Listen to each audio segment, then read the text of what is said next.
Hi friends. మనిషి, ఈ మనిషి అనే పదానికి అర్థమైతే నాకు తెలిసి మంచిని నిత్యం కోరుకునేవాడే మనిషి అని నేను అనుకుంటున్నాను. బట్ ఆ మంచి మనిషిలో ఉందో లేదో నాకైతే అర్థం కావట్లేదు. అసలు ఒక మనిషికి ఏమి కావాలో కూడా నాకు ఇప్పటికీ అర్థం కావట్లేదు. తరతరాలు హ్యాపీగా ఉండడం కోసం సంపాదించి ఎక్కడెక్కడో దాచిపెడుతున్నారు. ఎందుకో నాకైతే అర్థం కావట్లేదు. అరే, నీకు పుట్టే పిల్లల మీద నీకు నమ్మకం లేదా? వాడు బతకలేడు నమ్మకం లేదా? అలాంటప్పుడు ఎందుకు అంటున్నావు అయ్యా బాబు? నాకైతే అర్థం కావట్లా. నువ్వు కన్నా నీ బిడ్డ మీద నీకు నమ్మకం లేదంటే ఇంకెందుకు? అసలు మనిషికి ఏం కావాలో అర్థం కావట్లా. అసలు ఎప్పుడూ చనిపోతామో తెలియని మనిషి ఏదేదో చేస్తున్నాడు. ఏం చేస్తున్నాడంటే, ఒకడేమో డబ్బు సంపాదించడం ఆశయం పెట్టుకున్నాడు, ఒకడేమో క్రికెట్ ప్లేయర్ ఆశయం పెట్టుకున్నాడు. మంచి చేద్దాము, ఒక మనిషికి సహాయపడదాము అనే ఆలోచనే ఎవ్వరికి లేదు. అదే విధంగా ప్రకృతి అనుకుంటే మనిషి అనేవాడు ఉంటాడా? గాలి కావచ్చు, నీరు కావచ్చు, నిప్పు కావచ్చు, సూర్యచంద్రులు కావచ్చు, పంచభూతాలంతా అనుకుంటే అసలు మనిషి అనేవాడు ఉంటాడా?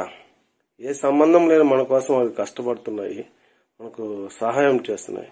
మనం ఏం చేస్తున్నాము? ఒక్క మనిషికైనా సహాయం చేస్తున్నామా? ఒక్క మనిషికైనా ఎప్పుడెప్పుడు మోసం చేద్దామా ఇదే ఆలోచనలోనే ఉన్నాము. అసలు మనిషికి ఏం కావాలో అర్థం కావట్లేదు. అదే ఉన్నదాంతో కష్టపడి సంపాదించుకుని హ్యాపీగా బతకదాం లేకుండా ఏదేదో చేస్తున్నాం. సహాయం చేసేది మర్చిపోయినాం, మానవత్వం మర్చిపోయినాం. రాజకీయాలకు వెళ్ళినామంటే ఈ రాజకీయ నాయకుడు ఏదైనా చేశాడంటే వాడిని విమర్శిస్తాం. బిఫోర్ రాజకీయ నాయకుడు అది చేయకుండా ఉంటాడు, వాడిని విమర్శిస్తాం. నెక్స్ట్ ఇది చేస్తామని ఎవడో వస్తాడు, వాడిని విమర్శిస్తాం. ఎట్ట పాసిబుల్ అవుతుందండి? ఎటు తిరిగిన విమర్శించే పనే తప్ప వేరే పనే లేదు. బిఫోర్ రాజకీయంలో ఒక పింఛన్ కావచ్చు, ఒక 2000 ఇస్తున్నాడు అనుకో, ఇప్పుడు 3000 ఇస్తాను అనుకో, అప్పుడు వాడికి ఓటేసేసేది. వాడు ఇస్తా ఉన్నప్పుడు ఇంకోటి వచ్చి 4000 ఇస్తానంటే వాడు ఓటేసేసేది. అదే 4000 వాడు ఎట్టిస్తాడు, ఎలా పాసిబుల్ అవుతుంది? ఇది ఆలోచించేది. డబ్బు. బిఫోర్ ఎవరు డబ్బులు ఇవ్వకుండా ఉంటాడో వాడిని దుమ్మెత్తుకొస్తారు.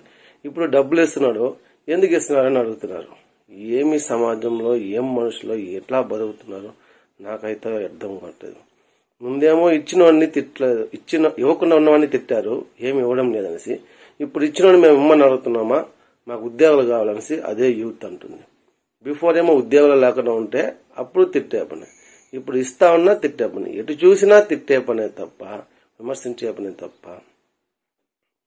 ఓడి ఏమి మంచిగా మాట్లాడి అర్థం చేసుకునేది లేనే లేదు.